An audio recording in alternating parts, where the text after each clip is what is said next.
Hello everyone, welcome back to my channel. I hope आपने कल की वीडियो देखी होगी और आपको समझ में आ गया होगा कि बेसिकली हमने डिजीज़ेज़ को क्लासिफाई किया था।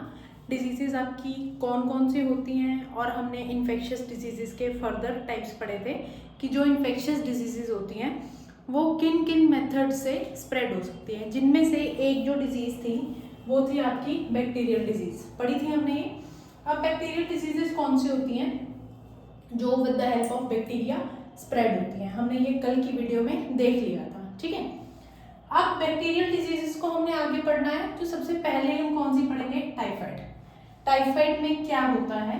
It is caused by salmonella typhi. ये आपको टिप्स पे होना चाहिए। ठीक है, और ये बच्चों लिखने का मेथड फर्स्ट वर्ड कैपिटल आएगा, ठीक है, और इसको अंडरलाइन करना है। सेकंड जो है वो स्मॉल आएगा। स्पीशीज का हमेशा स्मॉल आता है और जीनस का हमेशा कैपिटल आता है, पता होगा ये आपको। नेक्स्ट है, it is spread by contaminated food and water. Generally जो टाइफाइड है वो स्प्रेड होता है फूड और वाटर से कंटामिनेटेड, और बॉडी में सबसे पहले ये स्मॉल इंटेस्टाइन के अंदर एंटर करता है। स्मॉल इंटेस्टाइन से ये ब्लड के थ्रू सारी बॉडी में जो है वो फैल जाता है। ठीक है, और धीरे धीरे करके इसके सिम्टम्स आने शुरू होते हैं। ठीक है, अब चलो आगे देखते हैं कि क्या इसके सिम्टम्स होते हैं, क्या इसका डायग्नोस्टिक टेस्ट होता है और हम कैसे इसको ठीक कर सकते हैं। ठीक है, अब हमने क्या करना है, हमने इसके सिम्टम्स देखने हैं। टाइफाइड के सिम्टम्स क्या होते हैं? सबसे पहले जो टाइफाइड का पेशेंट होता है उसको कांस्टेंट फीवर रहता है, हाई फीवर रहता है, बहुत ज़्यादा ठीक ही नहीं होता। इतना फीवर रहता है कि कई बार आपको ठंडी पट्टियाँ जो है बर्फ वाली वो भी करनी पड़ जाती हैं। ठीक है, और ये कांस्टेंट रहता है, मतलब फीवर उतरता ही नहीं है। नेक्स्ट है स्टमक पेन, फिर है वीकनेस, लॉस ऑफ एपेटाइट, मतलब भूख ना लगना, एंड नेक्स्ट है हेडेक और कॉन्स्टिपेशन। ये कॉमन सिम्टम्स हैं जो टाइफाइड के पेशेंट में आपको देखने को मिलते हैं। ठीक है, और इसे हम कंफर्म कैसे करते हैं? By Widal test. बच्चों ये 1 नंबर का क्वेश्चन है, ये आपसे कहीं भी पूछा जा सकता है, उसमें भी आ सकता है, आपके एमसीक्यूज में भी आ सकता है कि टाइफाइड को हम कौन से टेस्ट से कंफर्म कर सकते हैं। बाकायदा जो प्रैक्टिकल्स होते हैं 12th क्लास के उसमें भी पूछा जा सकता है। ठीक है, नेक्स्ट है सबसे इंपॉर्टेंट पॉइंट, टाइफाइड कहाँ से, मतलब कैसे स्प्रेड होना शुरू हुआ था? मैरी मैगन करके एक लेडी है थी जिसको टाइफाइड मैरी के नाम से, मतलब बाद में उसको नाम दे दिया गया था typhoid Mary. She was a cook and typhoid carrier. एक कुक थी और वो टाइफाइड की कैरियर थी, उसको टाइफाइड था, वो खाना बनाती थी और उस खाने के थ्रू उसने कितने सालों तक टाइफाइड जो है वो स्प्रेड किया। ठीक है, तो वो था ओरिजिन टाइफाइड का, और फॉर सेवरल ईयर्स उसने खाना बनाया और वो जो खाना है थ्रू हर कंटामिनेट हुआ और फिर उसके बाद वो बाकी लोगों तक पहुंच गया। ठीक है, हमने इसमें क्या पढ़ा था, कैसे होता है ये स्प्रेड, कैसे होता है? By contaminated food and water. ठीक है, तो इसने जो खाना बनाया वो क्या हो गया? बाय हर कंटामिनेट हो गया और जो बाकी लोग हैं उनके तक पहुंच गया, जिससे क्या हुआ, उनको भी टाइफाइड हो गया। Okay, this all was about typhoid. So let's talk about next disease, that is next viral bacterial disease. देखते हैं हम कौन सी है। सो हमने पहली डिजीज पढ़ी थी टाइफाइड, अब सेकेंड हमने पढ़नी है निमोनिया। ठीक है, अब निमोनिया 2 कॉजेटिव एजेंट्स होते हैं इसके, स्ट्रेप्टोकोकस निमोनियाई एंड हेमोफिलस इन्फ्लुएंजा। ठीक है, ये 2 इसके क्या होते हैं? स्प्रेडिंग एजेंट्स होते हैं, पैथोजेंस होते हैं। ये क्या, किस पार्ट को इफेक्ट करती है ये बॉडी की? वो इंटेस्टाइन में एंटर करता था, ये एल्वेलाई में जाती है। एल्वेलाई क्या होता है? बेसिकली लंग्स के अंदर प्रेजेंट होता है, ये एयर फिल्ड सैक्स होते हैं। ठीक है, सैक टाइप स्ट्रक्चर होता है और उसमें एयर फिल्ड होती है जो हमें ब्रीदिंग में हेल्प करता है। ठीक है, और अगर एयर में जहाँ पे एयर फिल्ड होनी चाहिए वहां पे अगर लिक्विड फिल हो जाए तो हमें ब्रीदिंग प्रॉब्लम होगी। ठीक है, जिससे क्या होगा, जो हमारी एफिशिएंसी है लंग्स की वो डिक्रीज हो जाएगी और हमें रेस्पिरेटरी डिसऑर्डर होना शुरू हो जाएगा। ठीक है, नेक्स्ट है spreads bye inhaling droplets from infected person and by sharing utensils. और ये हमें होती कैसे है? जब हम ड्रॉपलेट्स इनहेल करते हैं, सपोज कोई पर्सन हमारे पास बैठा है, उसे निमोनिया है, ठीक है, वो उसने ही is also breathing and you are also breathing along with him और हर। ठीक है, तो जब उसके पास बैठ के आपने उन ड्रॉपलेट्स को इनहेल कर लिया, then it travels through your body and you also get positive with pneumonia. Okay, और हम यूटेंसिल्स शेयर कर रहे हैं इन्फेक्टेड पर्सन के साथ, ये आपको तब भी हो सकता है। डोंट फॉरगेट, ये आपका इन्फेक्शियस डिजीजेस के अंदर आता है। इन्फेक्शियस डिजीजेस वो होती हैं जो एक पर्सन से दूसरे पर्सन में इजीली स्प्रेड हो जाती हैं। ठीक है, फिर आते हैं इसके सिम्टम्स। सिम्टम्स क्या होते हैं इसके? फीवर्स होते हैं। चिल्स का मतलब एकदम से मतलब पसीना सा आ जाना, ठंडा पड़ जाना शरीर, वो होता है। फिर है कफ, हेडेक, और कुछ केसेस में जो ज़्यादा सीवियर केसेस होते हैं उसमें जो लिप्स होते हैं और जो नेल्स होते हैं, फिंगर के नेल्स होते हैं, वो ग्रे से ब्लूइश कलर के हो जाते हैं, जिससे ज़्यादा सिवियर निमोनिया होता है और नॉर्मल ट्रीटमेंट नहीं करा रहे होते, मतलब यहाँ पता नहीं चलता, किसी वजह से ट्रीटमेंट नहीं हो पाता। ये जो है आपका मोस्ट सिवियर केस में ये हो सकता है। ठीक है, तो ये थी आपकी second bacterial disease, that is pneumonia. First थी टाइफाइड और सेकेंड है आपका निमोनिया। ओके, अब नेक्स्ट कैटेगरी में हम जाते हैं, और वो कौन सी आपकी कैटेगरी? बैक्टीरियल हो गई। अब नेक्स्ट पढ़नी है हमने वायरल की। वायरल डिजीजेज आपकी कौन सी होती हैं? तो अब हमने पढ़ना है वायरल डिजीजेज जो है वो कौन कौन सी होती हैं। ठीक है, तो इसमें हमने सबसे कॉमन डिजीज उठा ली, दैट इज कॉमन कोल्ड। क्या होता है इससे? जो राइनो वायरस होता है वो हमारी बॉडी में एंटर कर जाता है, जिस वजह से हमें कॉमन कोल्ड जो है वो हो जाता है। और ये बेसिकली हमारे रेस्पिरेटरी ट्रैक्ट होता है, जो पूरा पैसेज होता है फ्रॉम नोज टू लंग्स, उस सारे पैसेज को ये इन्फेक्ट करता है, इफेक्ट करता है, बट हमारे लंग्स पे कॉमन कोल्ड का कोई भी असर नहीं होता। ठीक है, लास्ट फॉर 3 to 7 डेज। आपको पता ही होगा, जब भी कोल्ड होता है तो हम पहले ही बोल देते हैं कि एकदम से तो ये ठीक नहीं होने वाला। ठीक है, तो बेसिकली 3 से 7 डेज तक ये रहता है। नेक्स्ट है आपका, ये स्प्रेड कैसे होता है? बाय कफ और स्नीज ऑफ इन्फेक्टेड। किसी के पास बैठे हो आप, किसी को कोल्ड हो रहा है, तो मतलब आप 90% चांसेस हैं that you will also get infected. या फिर आप कंटामिनेटेड ऑब्जेक्ट्स यूज कर लेते हो, फॉर एग्जांपल पेन, नोटबुक और एनीथिंग एल्स, जो उस पर्सन ने टच किया हुआ है उसको आपने टच कर लिया, उससे भी आपको कोल्ड हो सकता है। ठीक है, सिम्टम्स आते हैं। अब इसके सिम्टम्स आप सबको पता ही है, बहुत कॉमन है ये। कफ होता है, हेडेक होता है, सोर थ्रोट मतलब गले में दर्द भी होती है, गला सूखता भी है, और टायर्डनेस सी रहती है, हेडेक रहती है, कुछ आपका करने का मन नहीं करता। तो ये सारे जो सिम्टम्स हैं ये किसके हैं? कॉमन कोल्ड के। इसके प्रिवेंशंस क्या है?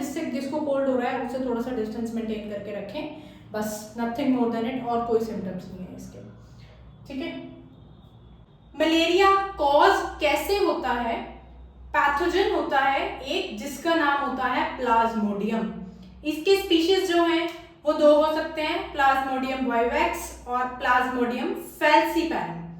अब ये 2 डिजीजेस क्या करते हैं मिलके, या फिर सिंगल जो अटैक करता है वही आपका जो है मलेरिया कॉज कर सकता है। अब क्या है, अगर प्लाज्मोडियम वाइवैक्स है तो ये क्या करेगा?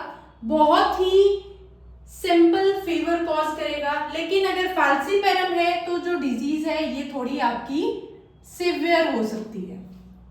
ठीक है, जो फैल्सीपैरम आपका मलेरिया कॉज करेगा, इसकी जो डिजीज हो सकती है सिवियर हो सकती है, और इवन डेथ भी हो सकती है पेशेंट की, अगर फैल्सीपैरम जो है इसका स्पीशीज प्लाज्मोडियम का अटैक कर लेता है। ठीक है, अब इसका मोड ऑफ ट्रांसमिशन क्या है? ये एक पर्सन से दूसरे पर्सन में ट्रांसफर कैसे होती है? इसका मोड ऑफ ट्रांसमिशन है by biting of female anopheles mosquito.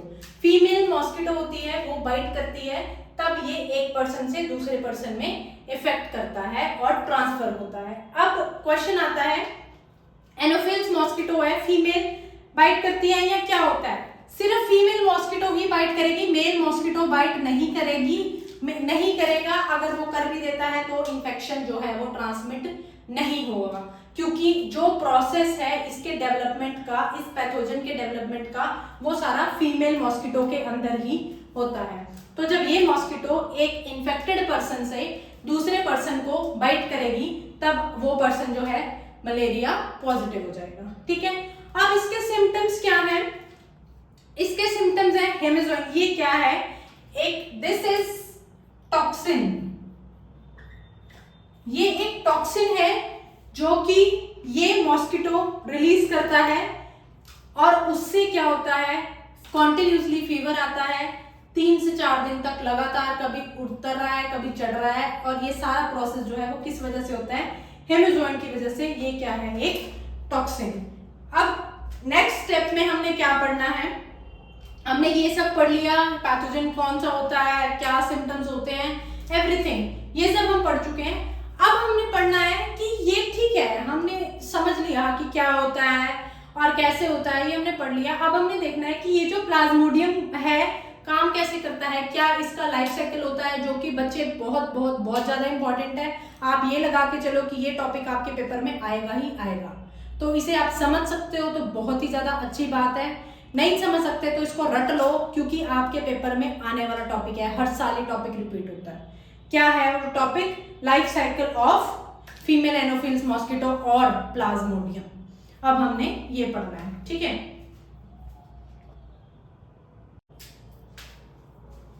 चलो बच्चों, तो अब हम पढ़ते हैं लाइफ साइकिल ऑफ प्लाज्मोडियम, जिसके बारे में हमने बात करी थी कि ये जो है बहुत ही आपका इम्पोर्टेंट टॉपिक है। अब इसमें क्या करते हैं, हम स्टार्टिंग से इसको पढ़ना स्टार्ट करते हैं। इसको अपना लाइफ साइकिल कंप्लीट करने के लिए बेसिकली दो होस्ट की जरूरत है, एक वो खुद और एक क्या है, ह्यूमन होस्ट। अब ये दो होस्ट उसको कैसे चाहिए, चलो पढ़ते हैं। सबसे पहले जो मॉस्किटो होगा ह्यूमन को बाइट करेगा। मॉस्किटो, यहां से कंफ्यूज नहीं करना, तो यहां से हमने उसका लाइफ साइकिल शुरू किया है। सबसे पहले क्या करेगा मॉस्किटो, ह्यूमन होस्ट को बाइट करेगा। ह्यूमन होस्ट को बाइट करने के बाद नेक्स्ट स्टेप उसका क्या होगा, स्पोरोजोइट्स, यानी ये क्या होते हैं, ये एक पैरासाइट होते हैं, यानी फॉरेन बॉडी जो हमारी बॉडी में, ह्यूमन बॉडी में एंटर कर चुकी है, ठीक है। ये पैरासाइट्स क्या करेंगे, ह्यूमन बॉडी के अंदर एंटर करेंगे और ये चाहेंगे कि जो हमारा इम्यून सिस्टम है वो इसको अटैक ना करे, मतलब वो सरवाइव करना चाहेंगे। बट जो हमारा इम्यून सिस्टम होता है उसका क्या काम होता है कि कोई भी फॉरेन बॉडी अगर हमारी बॉडी के अंदर एंटर कर रही है तो उसको डिस्ट्रॉय करना, ताकि हमारी बॉडी को कोई भी नुकसान ना हो, ठीक है। बट जैसे ही इन्होंने हमारी बॉडी के अंदर, स्पोरोजोइड्स ने हमारी बॉडी के अंदर एंटर किया, वैसे ही ये क्या करेंगे, ये सरवाइव करना चाहेंगे और सरवाइव करने के लिए ये क्या करेंगे, छुप जाएंगे कि किसी ऐसी जगह पे चलते हैं जहां पे हमारी बॉडी को पता ही ना चले कि यहाँ पे कुछ आया भी है। तो क्या करते हैं, जैसे ही ये बॉडी के अंदर एंटर किए, ये क्या करते हैं, लीवर्स के अंदर पहुंच जाते हैं। लीवर के अंदर पहुंचने के बाद ये क्या करते हैं, लीवर के सेल्स होते हैं हेपेटोसाइट्स, ये उसके अंदर खुद को छुपा लेते हैं। लीवर के अंदर सेल्स होते हैं हेपेटोसाइट्स, इसके अंदर ये क्या करते हैं, खुद को छुपा लेते हैं। अब लीवर में पहुंच गए और वहां पे, और उनका प्लान क्या होता है, जैसे ही वो एंटर करते हैं कि इस जगह पे जाएं जहां पे हमें कोई देख भी ना पाए, किसी को पता भी ना चले, और सेकंड चीज क्या है कि हमें खाना भी सफिशिएंट मिले, हम मल्टीप्लाई भी कर सकें। तो इस पर्पज से वो आते हैं लीवर के अंदर। लीवर के अंदर जो सेल्स होते हैं हेपेटोसाइट्स, उसके अंदर वो एंटर कर जाते हैं। एंटर करने के बाद वो क्या करते हैं, अब जैसे कि सबको पता होगा कि अगर सिंगल जो सेल है वो हमारी बॉडी को अटैक कर रहा है तो हमारी बॉडी को ऐसे कुछ फर्क नहीं पड़ता, ठीक है, थोड़ा बहुत नॉर्मल होगा, वो रिजेक्ट हो जाएंगे, ठीक है, मतलब इट्स नॉर्मल। तो थोड़ा बहुत मतलब हमारी बॉडी को सिम्टम आएगा, मे भी ना भी आए, कोई जरूरी नहीं है कि सिम्टम आएगा। तो इससे क्या होगा, बेसिकली जो सिंगल सेल है वो अकेला हमारी बॉडी को कुछ नहीं कर पाएगा। तो इनका क्या प्लान होता है कि चलो हम मल्टीप्लाई करते हैं। अब मल्टीप्लाई किससे करते हैं, वो एसेक्सुअल रिप्रोडक्शन से। ये जो है आपके एमसीक्यू का बहुत ही इंपॉर्टेंट क्वेश्चन है, बेसिकली एमसीक्यू में पूछा जाता है कि लीवर के अंदर जो मल्टीप्लिकेशन होती है वो कौन सी होती है, सेक्सुअल होती है या असेक्सुअल होती है। तो लीवर के अंदर ये असेक्सुअल रिप्रोडक्शन करते हैं और उसके बाद ये खुद को मल्टीप्लाई कर लेते हैं, अपनी 1000 कॉपीज तक ये जनरेट कर लेते हैं। उसके बाद ये क्या होते हैं, जैसे ही बहुत सारे हो गए तो जो हेपेटोसाइट्स होते हैं लीवर के अंदर, जो सेल्स होते हैं हेपेटोसाइट्स, वो क्या करते हैं, बर्स्ट हो जाते हैं। और जैसे ही वो सेल्स बर्स्ट हुए, वो यानी उनकी कैपेसिटी जो है वो जो नॉर्मल कैपेसिटी थी उससे ज्यादा हो चुकी है, अब उनका बर्स्ट होना लाजमी है। तो वो बर्स्ट होके क्या होते हैं, हमारे ब्लड के अंदर रिलीज हो जाते हैं। ठीक है, अब ब्लड के अंदर रिलीज हो गए तो अब क्या हुआ, अब होती है हमारी एसेक्सुअल रिप्रोडक्शन।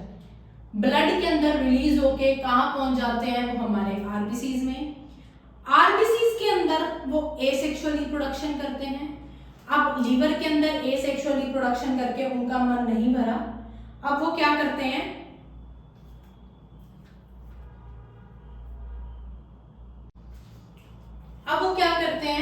आरबीसीज के अंदर एसेक्सुअल रिप्रोडक्शन करते हैं।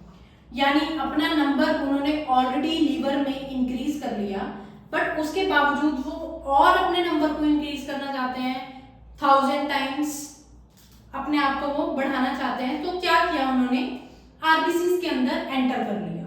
आरबीसीज के अंदर एंटर करके एसेक्सुअल रिप्रोडक्शन को उन्होंने परफॉर्म किया। अब उनका जो नंबर है वो 1000 से लाख्स में आ चुका है, because asexual reproduction has occurred 2 times. ठीक है, अब क्या हुआ, आरबीसीज जो हैं वो बर्स्ट हो गए। ठीक है, आरबीसीज हमारे फट गए। अब जब आरबीसीज बर्स्ट हुए तो उसके अंदर क्या था, हमारे स्पोरोजोइट्स यानी टॉक्सिक सेल्स। तो उन्होंने क्या किया, हेमेजोइन को रिलीज कर दिया। अब जब ये हेमेजोइन जो है ये रिलीज हुआ, इसने क्या किया, हल्के हल्के सिम्टम्स देने शुरू कर दिए। अब वो सिम्टम्स हल्के से क्या हुए, ज्यादा, हल्के से ज्यादा हुए और हमें आ गया सिवियर फीवर। अब इस फीवर को हमें यूजुअली क्या होता है, सबको फीवर होता है, ठीक है, मेडिसिन ले ली और आजकल क्या प्रेफर करते हैं हम लोग, डोलो ले ली और फीवर ठीक हो गया। यूजुअली हम यही करते हैं, बट इस केस में ऐसे वो क्योर नहीं होता, हमें प्रॉपर मेडिकेशन लेनी पड़ती है, डॉक्टर से कंसल्ट करना पड़ता है। अब यहां तक तो थी इसकी एसेक्सुअल रिप्रोडक्शन की स्टेज। ठीक है, अब हम क्या करते हैं, ये जब इन्होंने आरबीसीज को बर्स्ट कर दिया, उसके बाद ये क्या करेंगे, आरबीसीज के अंदर ही सेक्सुअल स्टेज आएगी इनकी, सेक्सुअल रिप्रोडक्शन करेंगे, जो आएगा इनकी गैमेटोसाइट्स। अब यहाँ पे सेक्सुअल रिप्रोडक्शन इनकी कंप्लीट हो गई, फिर सेक्सुअल स्टेज आएगी, यहाँ पे गैमेटोसाइट्स बन जाएंगे, यानी मेल गैमीट और फीमेल गैमीट जो है अलग अलग गैमीट्स की फॉर्मेशन हो जाएगी। ठीक है, अब जब इनकी फॉर्मेशन हुई तब क्या होगा, उसमें से जो फीमेल गैमीट होगी यानी जो फीमेल मॉस्किटो होगी वो क्या करेगी, ब्लड सक करना शुरू कर देगी। ठीक है, जैसे गैमेटोसाइट्स है, फीमेल मॉस्किटो क्या करेगी, अब इसमें क्या था, मेल और फीमेल गैमीट्स की फॉर्मेशन हुई थी, उसमें से जो फीमेल गैमीट है वो मॉस्किटो आपका ब्लड सक करना शुरू कर देगी अपने गैमेटोसाइट के साथ। ठीक है, और उसके बाद नेक्स्ट स्टेप क्या होगा, जब उसने ब्लड सक करना शुरू कर दिया वो क्या करेंगे, फर्टिलाइजेशन। यहाँ पे गैमीट्स फॉर्म हुए थे मेल और फीमेल, ये अब इस स्टेप में क्या करेंगे, फर्टिलाइजेशन करेंगे और ये डेवलपमेंट करेंगे कहाँ पे, मॉस्किटो के गट। ठीक है, ये मॉस्किटो के गट में क्या करेंगे, फर्टिलाइजेशन करेंगे। यहाँ पे जो गैमेटोसाइट्स बने हैं, जो मेल और फीमेल गैमीट की फॉर्मेशन हुई है, वो मॉस्किटो के गट में जाके क्या करेंगे, फर्टिलाइजेशन करेंगे। अब ये क्या हुआ, यहाँ पे जो फर्टिलाइजेशन थी, फर्टिलाइजेशन हुई और मॉस्किटो की डेवलपमेंट हुई, ये प्रोसेस कहाँ हुआ, मॉस्किटो के गट में। ठीक है, अब उसके बाद जो मैच्योर स्पोरोजोइट्स होंगे उनकी फॉर्मेशन हो गई, यानी हमारा इन्फेक्टिव स्टेज जो है वो बन चुका है, जो कि हमारे लिए बहुत ही ज्यादा हार्मफुल है। अब स्पोरोजोइट्स की फॉर्मेशन हो चुकी है, तो वो क्या करेंगे, इंटेस्टाइन से मॉस्किटो की एस्केप होके सलाइवरी ग्लैंड्स में पहुंच जाएंगे। ठीक है, सलाइवरी ग्लैंड में वो पहुंचे और फिर उन्होंने क्या किया, जो फीमेल एनोफिल्स मॉस्किटो होगी वो क्या करेगी, जो दूसरी मॉस्किटो, जो दूसरा ह्यूमन बीइंग होगा उसको वो बाइट करेगी, ताकि जो और ह्यूमन बीइंग्स हैं वो भी इस प्रॉब्लम के, इस डिजीज के कांटेक्ट में आ सकें। ठीक है, तो ये वाला इतना जो प्रोसेस है हमारा, दिस वन, ये सारा किसके अंदर हो रहा है, ह्यूमन बीइंग के अंदर, ह्यूमन होस्ट के अंदर। और जो इधर वाला साइकिल है ये किसके अंदर, ये सारा किस पे डिपेंडेंट है, मॉस्किटो होस्ट के अंदर। ठीक है, यानी ये आरबीसी तो देखो ह्यूमन बीइंग्स नहीं है, यहाँ से जो है वो फीमेल मॉस्किटो ने ब्लड सक किया गैमेटोसाइट्स के अंदर। तो ये बहुत ही ज्यादा इजी है, और ठीक है मैं समझ रही हूँ कि बोरिंग भी है, बट अब क्या कर सकते हैं, पेपर में आना है तो हमने पढ़ना तो पड़ेगा इसको। तो बहुत ही इजी मेथड है इसको याद करने का, कि सबसे पहले क्या किया, जो मॉस्किटो है उसने बाइट किया ह्यूमन बीइंग्स को, क्या जनरेट हुआ, स्पोरोजोइट्स जनरेट हुए, और वो क्या करेंगे, अपने आप को छुपाना चाहेंगे और उस जगह पे जाना चाहेंगे जहाँ पे उनको इनफ खाना भी मिले। तो वो क्या करते हैं, लीवर के अंदर चले जाते हैं ब्लड के थ्रू। अब लीवर के अंदर हेपेटोसाइट्स होते हैं जो उसके अंदर जाके वो छुप जाते हैं, वहां पे वो क्या करते हैं, एसेक्सुअल रिप्रोडक्शन करते हैं, जिससे उनका प्लान क्या होता है कि अगर ज्यादा होगा, हमारी अमाउंट ज्यादा होगी तो उससे हम क्या करेंगे, जो अटैक है वो सिवियर कर पाएंगे। तो उन्होंने क्या किया, लीवर के अंदर जाके अपनी एसेक्सुअल रिप्रोडक्शन करी और लीवर सेल्स को बर्स्ट कर दिया। बर्स्ट करके उन्होंने क्या किया, रिलीज कर दिया उसको ब्लड में।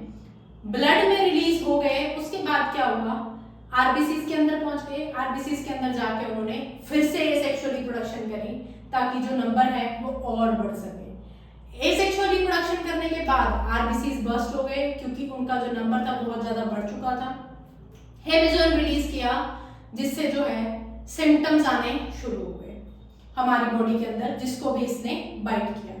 ठीक है, उसके बाद जो गैमेटोसाइट्स थे वो सेक्सुअल स्टेज में आते हैं। ठीक है जी, सेक्सुअल स्टेज यानी मेल और फीमेल गैमेट्स की यहाँ पे फॉर्मेशन हो जाती है। अब जब मेल और फीमेल गैमेट्स की फॉर्मेशन हो गई तो उसके बाद क्या होगा, मेल और फीमेल गैमेट्स की फॉर्मेशन के बाद क्या होगा, जो फीमेल गैमेट होगी, फीमेल मॉस्किटो होगी, वो ब्लड को सक करेगा गैमेटोसाइट से। फिर उसके बाद फर्टिलाइजेशन होगी, कहाँ पे होगी, मॉस्किटो के गट के अंदर। फिर मैच्योर स्टेज पे आ जाएंगे, यानी जो इन्फेक्टिव स्टेज है उसकी फॉर्मेशन हो जाएगी। वो क्या करेगा, इंटेस्टाइन से एस्केप कर जाएगा और सलाइवरी ग्लैंड्स में माइग्रेट कर जाएगा। तो ये है आपका लाइफ साइकिल कंप्लीट, जो प्लीज इट्स माय रिक्वेस्ट इसको पढ़ लीजिएगा, क्योंकि ये पेपर में डेफिनेटली आएगा। जैसे मर्जी पढ़ो, इसको याद करो, इसको रटो, but I don't think so इतना इजी फॉर्म में मैंने बता दिया तो आपको रटने की जरूरत है, आपको इजीली समझ आ सकता है। ठीक है, ऐसे ही इसको याद करना, जो मेथड इसका इजी होगा, ऐसे जब आप लर्न करोगे इसको तो थोड़े इजी फॉर्म में ऐसे लर्न करना। ह्यूमन होस्ट के स्टेप्स अलग लिख लेना, मॉस्किटो होस्ट के स्टेप्स जो है वो अलग से लिख लेना। और कुछ जो मैंने पॉइंट्स बताए हैं प्लीज इसको नोट डाउन कर लिया करो साथ में, ताकि ये आपके एमसीक्यू में आपकी हेल्प कर सके। इन छोटे छोटे पॉइंट्स से आपको एमसीक्यूज में भी हेल्प मिल सकती है। तो जैसे मैंने ये बताया, यहाँ पे हेपेटोसाइट्स के अंदर एंटर किया, यहाँ पे जो है बर्स्ट किया हेमिजोइनल, यहाँ पे सिम्टम्स आने शुरू हो गए। तो ये जो पॉइंट्स होते हैं छोटे छोटे, इनको प्लीज नोट डाउन कर लिया करो। और आई होप आपको जो टॉपिक है ये समझ आ चुका होगा, और प्लीज इसको पढ़ लीजिएगा। और कोशिश मेरी यही रहेगी कि और इजी फॉर्म में आपको जो टॉपिक्स है उसको एक्सप्लेन कर सकूं। ठीक है, okay, thank you so much for watching my video. And अगर आपको किसी भी स्पेशल टॉपिक पे वीडियो चाहिए, then you can mention that in the comment box कि मैम हमें इस टॉपिक पे वीडियो चाहिए, प्लीज़ आप बना दें, तो I will share that also with you. Okay, and thank you so much for watching my video.